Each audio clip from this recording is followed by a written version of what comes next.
Betul ke Skinchan ni dulu jadi rebutan British?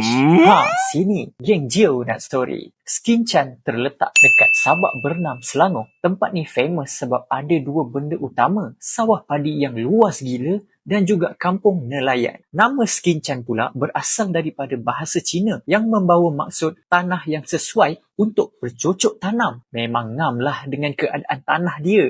Dulu sekitar awal 1900, Skinchan hanyalah kawasan nelayan kecil. Ramai penduduk awal cari rezeki dekat laut. Tapi bila British mula bangunkan sistem pengairan dan kawasan sawah kat Selangor, Skinchan perlahan-lahan berubah jadi antara kawasan pengeluar padi terbesar kat Malaysia. Sebab tu sampai hari ni, Skinchan digelar Jelapang Padi Selangor. Yang menariknya, tanah Skinchan ni bukan tanah biasa tau. Kawasan ni sebenarnya terbentuk daripada dataran aluvium. Maksudnya, sedimen macam lumpur, tanah liat dan pasir halus dibawa oleh sungai selama ribuan tahun sebelum mendap kat kawasan pantai barat Selangor. Sebab tu tanah dia sangat rata, lembut dan subur gila. Jenis tanah macam ni memang perfect untuk sawah padi sebab dia boleh simpan air dengan baik. Tambah pula, Skinchan dekat dengan Selat Melaka. Jadi kawasan ni juga dipengaruhi lumpur marine dan proses pesisir pantai. Pendek kata, geologi kawasan ni memang bantu Skinchan jadi syurga sawah padi.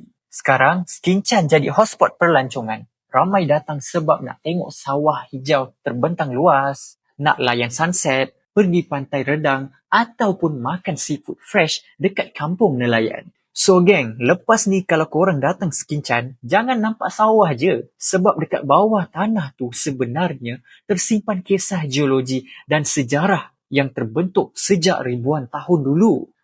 Dapat something?